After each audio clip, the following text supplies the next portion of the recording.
Renz, good morning. Please go ahead. Yes, maray na katabi, Sir Pio, sinamaray na agad sa mga prantabay, sa mga tugan niya mga bareta, naging matrayom po.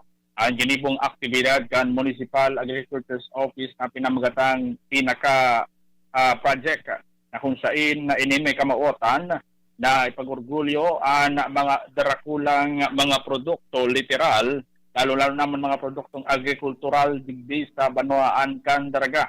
Kaso hapo nagkaigwaning awarding may pinakahalabang sitaw, 83 cm. No. Ali kay Nelia Nieva kan Barangay Tagas. Sitaw. Pinaka sitaw tabi, Sir Pio, 83 cm. 83 cm. So medyo sadit-sadit yan. Pero Roger. halaba. Roger tabi, Sir Pio. Sadit na halaba. Yeah. Roger. Ang Tapos, pinakahalabang ampalaya, 104 cm, halik kay Emerson Malasakan, Barangay Sagpon, Daragalbay. pinakahalabang marigoso di Goronggotong. Roger, 104 cm. 104 cm. Roger. Oh. Ang sa Upuman, 62.5 cm, haliyan kay Manilin Lorico, kan Barangay Banyadero, Daragalbay. Opo, dakula na yun eh. 62.5 cm. 62.5 cm. Dakula na yan. Sige, dakula. Roger. Roger. At ang pinaka-paborito kan kabos, talong. Talong!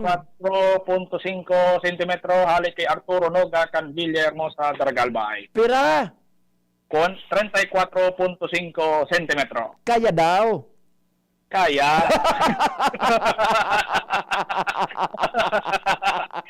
Kaya. Meron ako mas dako lang talong digdi. Ah. So, inindiksyonan doon ba sa Manila? Naaraman mo ito? So, Sorry tayo, Sir Pio. so inindiksyonan sa Manila nin petroleum jelly. So, mga mister. Oh, Ang pinaka-magabat pantabi, Sir Pio, pinaka-magabat na langka, oh, 8.48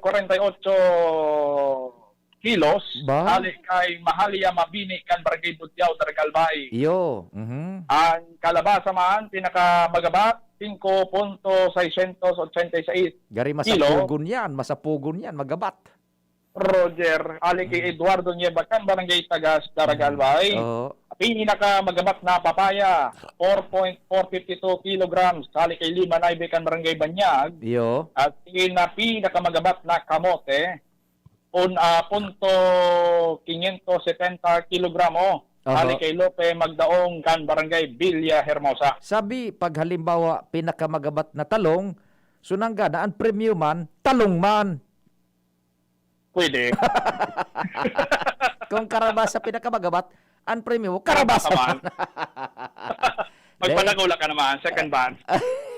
Dahil magayon na yan na proyekto kan di ay budan na alkalde Vic Perete. Yaon si alkalde Vic ka, nag-atindir kan okasyon.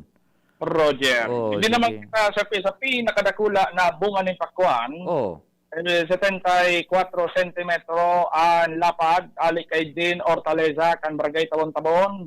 Alti na dahon ng gabi, 51.5 cm ang lapad, alik kay Oh. Menzi M. Lobakan, Barangay Budyaw. apay. Roger, Budyaw. mga nanggana tabi Sir Pio, nakaresibinin mga farming tools halit sa Department of Agriculture, maging man sa Municipal Agriculture's Office. Asin na pinasalamatan man ni Mr. MLG Matusinos ang pamayo kanang nambitan ng opisina ang gabos sa nagpartisipar kanang nambitan ng aktibidad. Asin ini ang nagpapahiling na talagang aktibo pa man graray ang pagpapayaman din na agrikultura digdi sa Panuan kan Daraga maski nasa tao na kita kan pandemya. Yan sabi Sir Pio, ano magdagdag na impormasyon dito sa luwas? Renz Lunad, DSD Jabigan. Salamat, Ren, sa dagdag na impormasyon.